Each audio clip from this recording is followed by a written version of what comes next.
అసలు నేను ఇట్లా కూర్చుంటానని కూడా అనుకోలేదు. ఉన్న సయాటికాని బట్టి చాలా ఇబ్బంది పడుతూ వచ్చాను. అయినప్పటికీ నిజంగా సంఘ ప్రార్థనలు దేవుడు ఆలకించి ఎంతో నెమ్మదిని ఇస్తూ వచ్చారు. అందుకు దేవునికి కృతజ్ఞతాస్తుతులు. మీ అందరికీ నా వందనాలు. అయితే మనం కొద్దిసేపు కొన్ని వాక్యాలు చూసుకుని దాన్ని బట్టి తర్వాత మనం ప్రార్థనలోకి వెళ్దాం. మొదటి తిమోతి 4 అధ్యాయము 11, 12 వచనాలని చదువుతాను. మొదటి తిమోతి 4 అధ్యాయము 11, 12. ఈ సంగతులను ఆజ్ఞాపించి బోధించుము. నీ యవ్వనమును బట్టి ఎవడును నేను తృణీకరింపనీయకుము గాని మాటలోను, ప్రవర్తనలోను, ప్రేమలోను, విశ్వాసంలోను, పవిత్రతలోను విశ్వాసులకు మాదిరిగా ఉండుము. అయితే ఇప్పుడు వీటన్నిటిలో మనం ప్రవర్తనను బట్టి చూసుకుందాం. ప్రవర్తన అంటే మనం జీవించే విధానం. అంటే మన స్వభావము ఉండటాన్ని బట్టి, మనం జీవించే విధానాన్ని బట్టి ప్రవర్తన అనవచ్చు. అయితే ఎఫెసీ పత్రిక 4 అధ్యాయము 22 వచనాన్ని కూడా చదువుకుందాము. ఎఫెసీ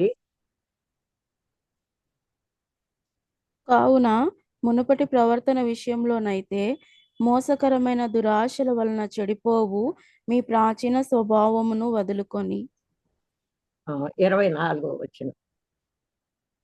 మీ మీ చిత్తవృత్తి యందు నూతన పరచబడిన వారై నీతియు యథార్థమైన భక్తియు గలవారై దేవుని పోలికగా సృష్టింపబడిన నవీన స్వభావమును ధరించుకొనవలెను.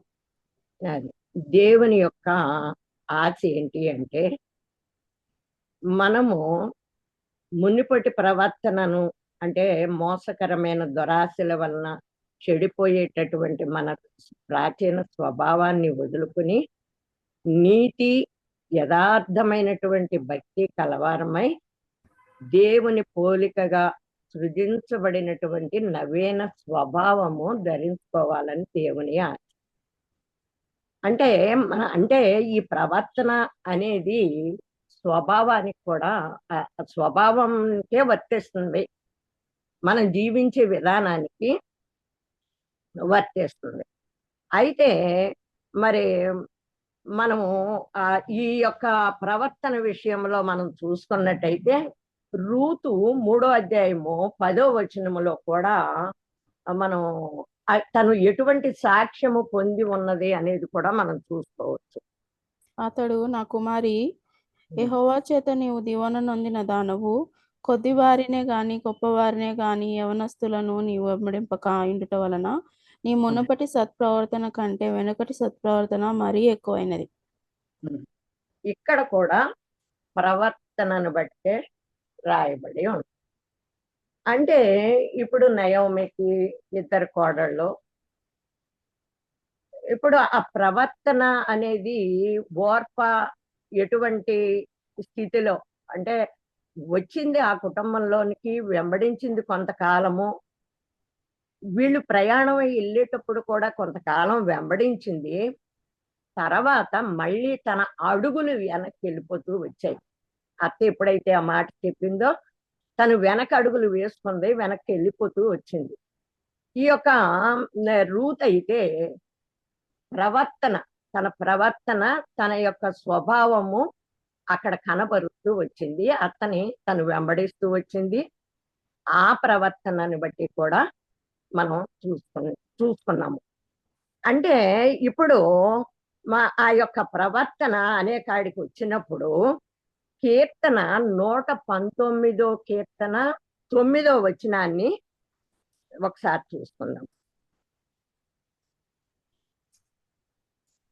యవనస్తులు దేని చేత తమ నడత శుద్ధిపరచుకొందురు, నీ వాక్యమును బట్టి దానిని జాగ్రత్తగా చూచుకొనుట చేతనే కదా.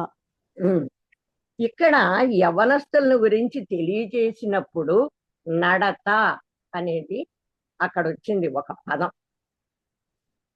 యవ్వనస్తులు తమ ప్రవర్తనను దేని చేత ఇది చేసుకుంటారు? నడత చేతనే కదా అనేది మనం వింటా వచ్చాం. ఈ నడత ఈ నడత అనేది మన ప్రవర్తనని తెలియపరుస్తూ ఉంటుంది. అయితే కీర్తన 37వ కీర్తన 23వ వచనములో కూడా ఒకని నడత యెహోవా చేతనే స్థిరపరచబడుతుంది అనేది కూడా తెలియపరచబడుతూ వచ్చింది. చదువమ్మ కీర్తన 37:23. ఒకని నడత యెహోవా చేతన స్థిరపరచబడును, వారి ప్రవర్తన చూచి ఆయన ఆనందించును. అది ఇక్కడ యవనస్తులు దేని చేత తమ నడత శుద్ధిపరుచుకుంటారు? నడత. మరి ఒకని నడత యెహోవా చేతనే స్థిరపరచబడుతుంది. వాని ప్రవర్తన చూచి ఆయన ఆనందిస్తారు. అంటే ప్రవర్తనకి నడతకి ఎంత దగ్గర సంబంధం ఉంది అనేది మనం చూసుకోవచ్చు. మన నడత సరైనదైతే దేవుని సన్నిధికి మనం పరుగులు పెట్టే వాళ్ళంగా ఉంటాం. మన నడత సరైనది అయితే అసలు ఈ కూడికలు అనే వాటి విషయంలో కూడా మనం ఆ రీతిగా కూడుకుంటా ఉంటాము. మరి మన ప్రవర్తన చూచి ఆయన ఆనందించేవారుగా ఉంటారు. అయితే ఈ సామెతలు 16వ అధ్యాయం 2వ వచనములో కూడా నడతను గురించి రాయబడి ఉంది. సామెత 16:2. ఒకని నడతలన్నీయు వాని దృష్టికి నిర్దోషములుగా కనపడతాయండి. ఒకసారి నడతలన్నీయు వాని దృష్టికి నిర్దోషములుగా కనపడును, యెహోవా ఆత్మలను పరిశోధించును. అంటే నేను నడిచే నడత నాకు బాగానే ఉంటుంది. దేవుని దగ్గరకు వచ్చినప్పుడే మనకు అది తెలియపరచబడతా ఉంటుంది. నేను అనుకుంటాను, నాకు నేను నీతిమంతురాల్ని, నాకు నేను అనుకుంటాను యథార్థవంతురాల్ని, నాకు నేను అనుకుంటా దేవుని మాట వింటున్నాను అని. ఎక్కడో ఒక చోట ఏదో ఒక రూపంలో మనం తప్పిపోతాము కనుకనే ఈ నియామక కూడికలు, ప్రతిరోజు వాక్యం చదువుకోవటం. మనము మనుషులం, శరీరానుసారంగా ఉన్నటువంటి మనుషులము ఎక్కడైనా మరి తప్పిపోయేటటువంటి స్థితిలోనే మనం ఉంటాము. ఒకని నడతలన్నీయు వాని దృష్టికి నిర్దోషగా కనపడినా యెహోవా ఆత్మలను పరిశీలిస్తూ ఉంటారు. మన ఆత్మలను పరిశీలించేది దేవుడు, మనకు మనం అనుకుంటే కాదు. అయితే దేవుడు కొందరి నడత సరిగా లేదని సరి చెయ్యాలనుకుంటారు. వాళ్ళు ఎవరో అనేది ఈరోజు మనం చూస్తున్నాం. దేవుడు కొందరి నడత సరిగ్గా లేదని, వారిని సరి చెయ్యాలని దేవుడు అనుకుంటా ఉంటాడని, వారిని వాళ్ళెవరో అనేది కూడా మనం చూసుకుందాము. సంఖ్యాకాండము 32వ అధ్యాయము 13వ వచనము 14వ వచనము చదువుకుందాము. సంఖ్యాకాండము 32వ అధ్యాయము. అప్పుడు యెహోవా కోపము ఇశ్రాయేలు మీద రగులు కొనగా, యెహోవా దృష్టికి చెడు నడత నడిచిన ఆ తరము వారందరూ నశించు వరకు అరణ్యంలో 40 ఏండ్లు ఆయన వారిని తిరుగులాడ చేసెను. ఇప్పుడు ఇశ్రాయేలీయుల యెహోవాకు కోపం మరి ఎక్కువగా పుట్టించినట్లుగా ఆ పాపుల సంతానమైన మీరు మీ తండ్రులకు ప్రతిగా బయలుదేరి ఉన్నారు. ఇక్కడ ఇశ్రాయేలీయులను ఆయన ఏర్పరచుకున్నారు, ఆయన విమోచించారు, ఆయన వాళ్ళకి ఆజ్ఞలిస్తూ వచ్చారు, ఏ రీతిగా జీవించాలి అనేది తెలియజేస్తూ వచ్చారు. ఎర్ర సముద్రాన్ని పాయలుగా చేసి ఆరిన నేల మీద వారిని ఎట్లా నడిపిస్తూ వచ్చారు, ఎన్నో గొప్ప కార్యాలు అరణ్యంలో ఏ రీతిగా వారిని పోషిస్తూ వచ్చారు, అంతమంది జనాంగానికి నీరెట్లా ఇచ్చారు, ఎన్నో చూశారు. కానీ 12వ వచనములో అదే అధ్యాయము పూర్ణ మనస్సుతో నన్ను అనుసరింపలేదు అంటున్నారు. ఉన్నారు జనాంగం అంతా ఉన్నారు, పూర్ణ మనస్సుతో అనుసరించలేదంట. 13వ వచనము 2వ లైన్లో చెడు నడత నడిచినటువంటి ఆ తరము వారందరినీ నశించే వరకు అరణ్యంలో వారిని తిప్పుతానే ఉన్నారంట. చెడు నడత మనకు కూడా కొన్ని తెలియపరచబడతా ఉన్నాయి. మన పితరులు ఈ రీతిగా నడిచారు, మన పితరులు ఈ రీతిగా ప్రవర్తించారు. మరి ఆ రీతిగా వాళ్ళు ప్రవర్తించినప్పుడు ఎటువంటి శిక్ష పొందుకుంటూ వచ్చారు. మనము అటువంటి శిక్షకు పాత్రులము కాకూడదని దేవుడు మన కొరకు రాయించి పెట్టారు. వాక్యోపదేశకుల్ని ఇచ్చారు. చూచిన వారిని చెప్పేటట్లుగా ఉంచారు. అట్టి సాక్ష్యాలు మన ముందు ఎన్నో చూస్తూ వచ్చాము. అట్లా పూర్ణ మనస్సుతో అనుసరించినప్పుడు చెడు నడతకి మనము అవకాశం ఇచ్చిన వారముగా ఉండమన్నమాట. అయితే వారు తండ్రులకు ప్రతిగా తండ్రులు మరి అటువంటి ప్రవర్తిస్తున్నప్పుడు బిడ్డలో అదే మార్గంలో వాళ్ళు వెళ్తూ వచ్చారు. వాళ్ళు కూడా నశించిపోతూ వచ్చారు. తండ్రులను చూసి పాఠాలు నేర్చుకుంటారు పిల్లలు కనుక, పెద్దలు ఏ రీతిగా ఉంటారో పిల్లలు కూడా అదే బాటలో నడుస్తారు కనుక, పూర్ణ మనస్సుతో తండ్రుల నడవలేదు కనుక పిల్లలు కూడా అట్లాగే నడిచి నశించిపోతూ వచ్చారని మనం ఇక్కడ చూస్తూ వచ్చాము. ఒక స్త్రీని చూసుకుందాము. సామెత 5వ అధ్యాయము 5, 6 వచనాలు చూద్దాము.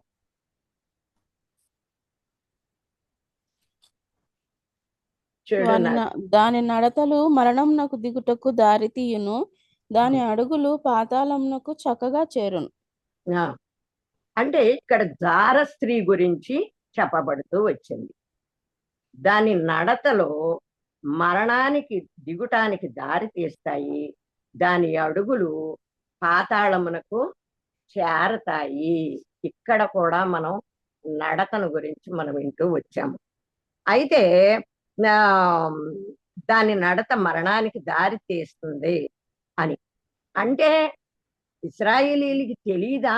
ఎన్నో ఎన్నో దేవుడు అక్కడ ఆయనే మాట్లాడుతూ చెబుతూ వచ్చారు. మోషే ద్వారా వాళ్ళకి వినిపింపజేస్తూ వచ్చారు. అయినా గాని ఆ రీతిగా ప్రవర్తిస్తూ వచ్చారు. అయితే మళ్ళీ సామెత 5వ అధ్యాయం 1వ వచనములోనే మనం చూసుకున్నట్టయితే, నా కుమారుడా, నా జ్ఞానోపదేశం ఆలకింపుము, వివేకము గల నా బోధకు చెవియొగ్గుము. అది ఇక్కడ ఆయన జ్ఞానోపదేశాన్ని ఆలకించాలి. వివేకము, ఆయన బోధ ఎటువంటిది? వివేకము కలిగినటువంటి బోధ. అంటే మొన్న ఆ సండే కూడా మనం వింటూ వచ్చాము. సత్యవంతుణ్ణి ఎరగటానికి మరి మనలో వివేకాన్ని పుట్టించటానికి యేసుప్రభు వారి లోకానికి వచ్చారు అని. అంటే ఇది ఎటువంటి బోధ? వివేకము కలిగినటువంటి బోధ. ఆ బోధ మనకి జ్ఞానోపదేశాన్ని చేస్తా ఉంది. చేసినప్పుడు మనం మన నడత ఎక్కడ ఏ రీతిగా తప్పిపోతా ఉంది. మొదటిది ఏదిన్నాము, అక్కడ ఇశ్రాయేలీలు తండ్రులు అట్లాగే చేస్తూ వచ్చారు, పిల్లలు అట్లాగే చేస్తూ వచ్చారు, పూర్ణ మనస్సుతో వెంబడించని వారుగా ఉంటూ వచ్చారు. అందుకే వారు అరణ్యములో రాలిపోతూ వచ్చారు. ఇక్కడ ఈ స్త్రీని గురించి కూడా మనం వింటూ వచ్చాము. ఆ నడత ఎక్కడికి తీసుకువెళ్తుంది అనేది. అయితే అతి వివేకం కలిగినటువంటి బోధ మనకి తెలియపరచబడతా వచ్చింది. నిజంగా మరి ఇటువంటి సౌకర్యం లేని సంఘాలు ఎన్నో ఉంటాయి. ఎందుకు ఇట్లా కూడుకోవటానికి నిజంగా రాలేకపోయినప్పటికీ కూడా మనకి ఇటువంటి అవకాశం అనేది మనకి ఈ సౌకర్యం దేవుడు మనకి ఇచ్చాడు. దీన్ని ఎక్కడా కూడా మనం నిర్లక్ష్యం చేసుకోకుండా ప్రతి కూడికకు మనం రావాలి. ప్రతి కూడికలో మనం వింటుండాలి. ఎప్పటికప్పుడు సరి చేసుకుంటూ ఉండాలి. అయితే ఇంకొక ఆయన నడత చూద్దాము. మొదటి రాజులు 11వ అధ్యాయము 6వ వచనాన్ని చదువుకుందాము. మొదటి రాజులు 11:6. ఈ ప్రకారము సొలొమోను యెహోవా దృష్టికి చెడు నడత నడిచి తన తండ్రి అయిన దావీదు అనుసరించినట్లు యథార్థ హృదయంతో యెహోవాను అనుసరింపలేదు. ఉమ్. చూసారా ఇక్కడ 2 సార్లు దేవుడు హెచ్చరించినట్లుగా కూడా చూస్తాము కింద 10వ వచనములో అనుకుంటాను. తనలో అంతకు ముందున్నటువంటి ప్రవర్తనని బట్టి కాకుండా ఇప్పుడు ప్రవర్తన ఏ రీతిగా తన నడత ఏ రీతిగా ఉంటూ వచ్చింది, ఎట్లా పడిపోతూ వచ్చాడు అని దేవుడు మాట్లాడుతూ వచ్చాడు 2 సార్లు. ఆయన ఈ రోజు మనకు వాక్యం అన్నప్పుడు వాక్యాన్ని మనం అంతగా ఇది చేసుకోము. అంటే డైరెక్ట్ గా ఆయనే మాట్లాడుతూ వచ్చారు. అయినప్పటికీ వినలేదంట సొలొమోను. ఏం చేశాడు? దావీదు అనుసరించినట్లు యథార్థ హృదయముతో యెహోవాను అనుసరించలేదు. ఇందాక మనం అక్కడ ఏ మనస్సుతో ఇది చేయలేదు వాళ్ళు? పూర్ణ మనస్సుతో యెహోవాను అనుసరించలేదు. ఇక్కడ సొలొమోను యథార్థ 10వ వచనం యథార్థ కూడా హృదయం. ఒకసారి చదువమ్మా. 11:10 మొదటి నీవు రాజులు. ఇతర దేవతలను వెంబడింపవలదని అతనికి ఆజ్ఞాపించినను సొలొమోను హృదయము ఆయన యొద్ద నుండి పోయెను. యెహోవా తనకిచ్చిన ఆజ్ఞను అతడు గైకొనకపోగా యెహోవా అతని మీద కోపగించి. ఇదన్నమాట. అంటే ఇందాక ఇశ్రాయేలీల విషయంలో కూడా వాళ్ళు తప్పిపోతున్నారు అని దేవునికి బాధ కలిగి వాళ్ళ నడతను సరిచేద్దామని ఇది చేసినా గాని అక్కడ వాళ్ళు ఇది చేయలేదు. అక్కడ తండ్రులు పిల్లలు కూడా అక్కడ నష్టపోతూ వచ్చారు, కనాను చేరలేకపోతూ వచ్చారు. మరి ఇందాక జారశ్రీ గురించి కూడా మనం వింటూ వచ్చాము. మరణానికే దారి తీస్తుంది ఆ నడత అనేది, తప్పిపోయే విధానం. అస్సలు వాళ్ళ లోకంలో చూస్తా అంటే ఈ మాత్రం సంఘం యొక్క ఈ కట్టడలో గనక లేకపోతే పరిస్థితులు ఎట్లుంటాయో కూడా అర్థం కావట్లేదు. ఎంత తప్పిపోవటానికి అవకాశం ఉన్నాయో. పిల్లల్ని కూడా ఎంత పెంచినా వాళ్ళ లోకం యొక్క ప్రభావం ఎంతో కనపడతా ఉందన్నమాట. అట్లా ఆ నడత విషయంలో యవ్వనులు తమ నడతని ఏ రీతిగా ఇది చేసుకోవాలి అనేది కూడా మనం ఇందాక వింటూ వచ్చాము. ఇప్పుడు సొలొమోను రాజు గురించి కూడా మనం వింటూ వచ్చాము. దావీదు అనుసరించినట్లు యథార్థ హృదయముతో అనుసరించలేదు అనేది మనం వింటూ వచ్చాము. దేవుడు చెప్పినా వినలేదు.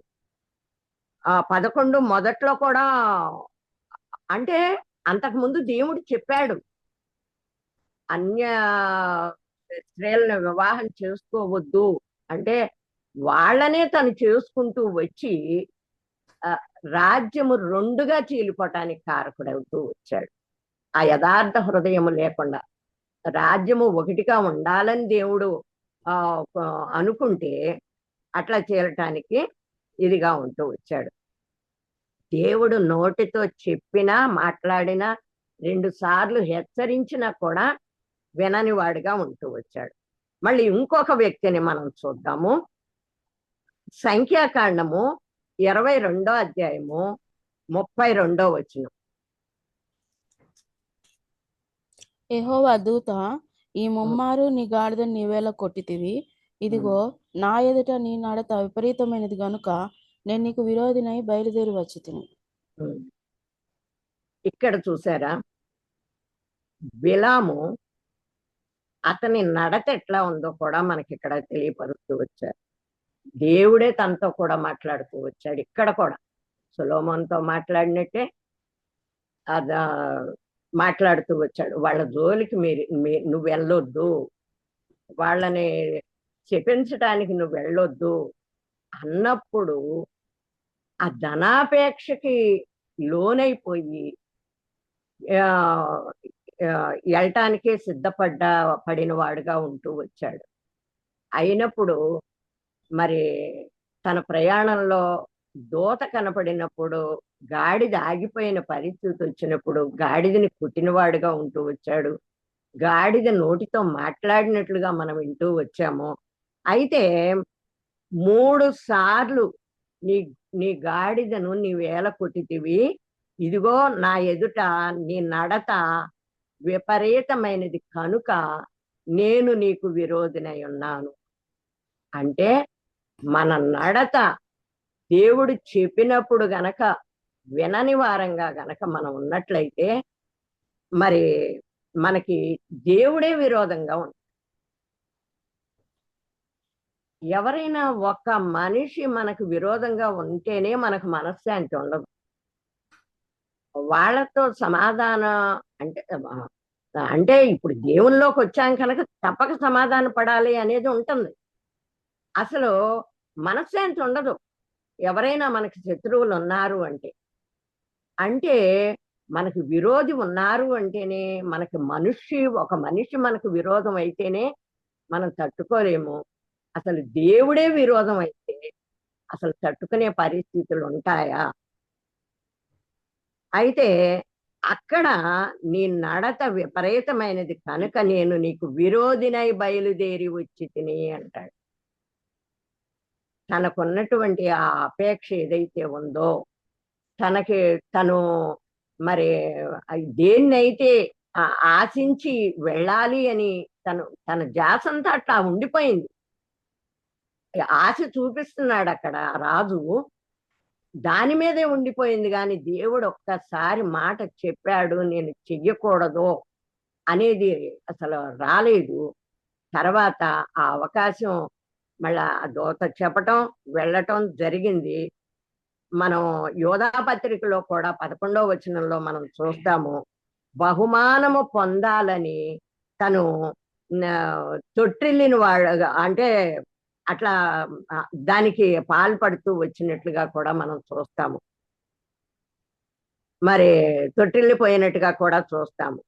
అంటే లోకంలో బహుమానాలనేవి కూడా మనని ఎంత నష్టపరుస్తాయి. లంచాలనేవి కూడా మనని ఎంత నష్టపరుస్తాయి. మరి ఒక చెడు చేయటానికి ఇచ్చేదాన్ని తీసుకోవటం వల్ల ఎంత నష్టపోతామో అనేది.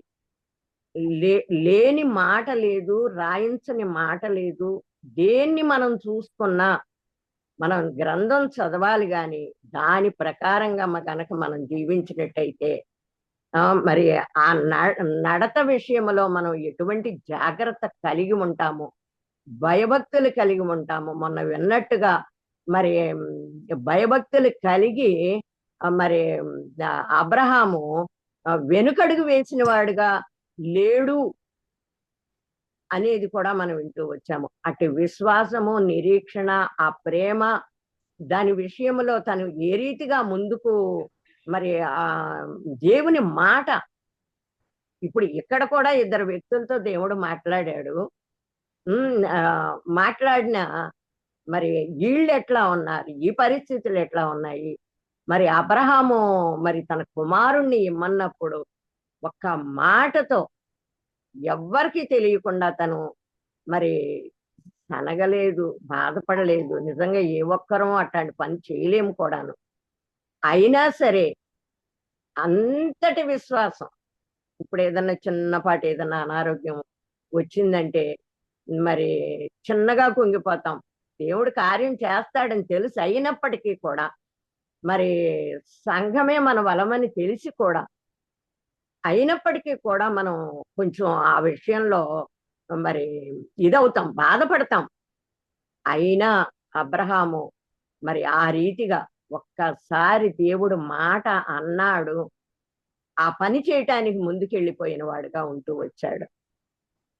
మరి ఇక్కడ ఈ ఇద్దరు వ్యక్తులు సొలొమోను విషయం అవ్వచ్చు, మరి ఆ ఇశ్రాయేలీలు ప్రజలు అవ్వచ్చు, మరి మరి వారికి ఇచ్చిన ఆజ్ఞల్లో వారు ఏ రీతిగా పూర్ణ మనస్సుతో మరి ఎట్లా మరి ముందుకు అడుగు వేయలేకపోతూ వచ్చారో వారి నడతను బట్టి వారి సంతానము వారు కూడా కనాను చేరలేకపోతూ వచ్చారు. ఇక్కడ మరి సొలొమోనును చూస్తున్నప్పుడు కూడా మరి ఆ దావీదు అనుసరించినట్లు యథార్థ హృదయముతో అనుసరించలేదు అనేది మనం వింటూ వచ్చాము. మరి అయితే మరి సంఖ్యాకాండము ఆ మరి 23వ అధ్యాయం 10వ వచనాన్ని మనం చూసుకున్నట్లయితే బిలాం అంటాడు, నీతిమంతుల వంటి మరణము నాకు కావాలి అని తను కోరుకుంటూ వస్తాడు. నీతిమంతుల వంటి మరణము నాకు కావాలి అనుకుంటా ఉంటాడు. మరి ఆ బిలాము ఏ రీతిగా చంపబడుతూ వచ్చాడో కూడా సంఖ్యాకాండము 31:8వ వచనంలో మనం చూడొచ్చు. మరి ఖడ్గముతో చంపబడుతూ వచ్చాడు. అంటే ఇప్పుడు దేవుడు ఏదైతే చెబుతాడో, ఏ వాక్యాన్నైతే మనం వింటున్నామో అది గనక మనం చెయ్యకపోతే సాక్షి జీవితము లేనట్టే. నే చెప్పినా వినలేదు, ఆ రీతిగా నడవలేదు అనేది మన మీద ఆ యొక్క మాటే నేరారోపణ చేస్తుంది. నాకు తెలియదంటానికి లేదు, నేను వినలేదు అంటానికి లేదు.